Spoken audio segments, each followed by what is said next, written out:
Tax Avoiders is here with a potentially terrible game, and that potentially terrible game is Dishaster for your Atari 2600. And look, it's featuring Baby Doll from Batman, the animated series. Hey, Baby Doll, did you break all these dishes? I didn't mean to. All right, let's go ahead and take Dishaster. Let's pop it in my Atari 7800 Pro system and see how it holds up today. Let's go to the game.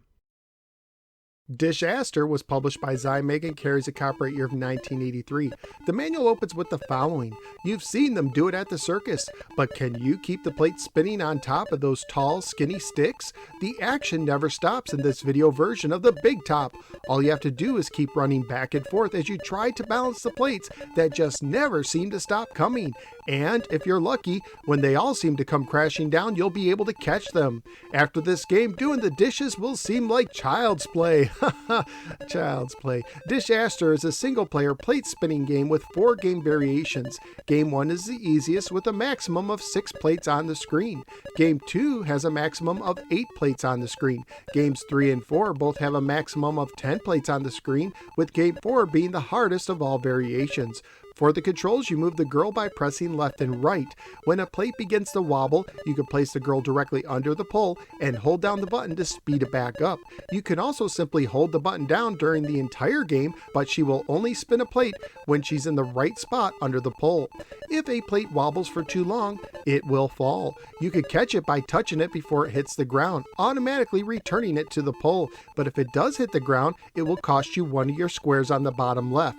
The game does not stop when a plate crashes, so it's possible for several plates to crash in a small period of time. Lose all 4 of your squares and your game will end.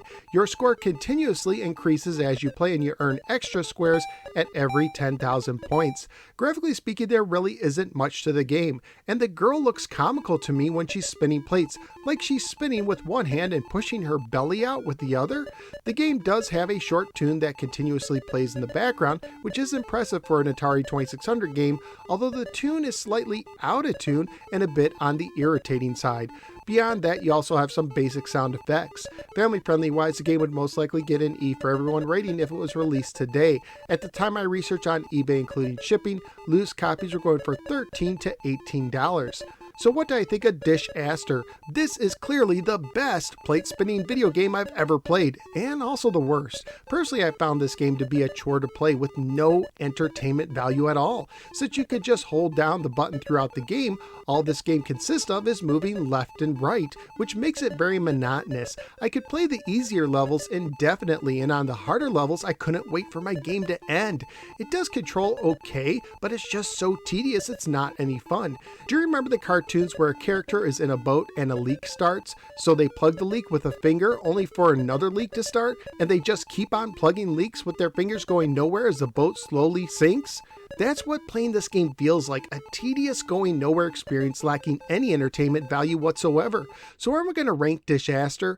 Honestly, after reviewing well over 150 Atari 2600 games, I'd rather play any other game than this one. Yes, I'd rather play Tax Avoiders, Airlock, or even Karate than spin some more plates on the 2600. So out of the 187 games I've now ranked for the Atari VCS, Dishaster is crashing all the way to the bottom. When it comes to fun, Dishaster is a disaster on the 2600, but that's just my opinion. What do you think? Let me know in the comments below. Also, please like, share, and subscribe. Follow me on both the Facebook and the Twitter. Check out some of my many other videos and sign up at patreon.com/NoSwearGamer just like Bryce did to support the show and gain access to exclusive perks. Thank you for giving me a little part of your day, and I look forward to seeing you next time on the next episode of the No Swear Gamer. Take care and remember, plate spinning and video games are a toxic mix.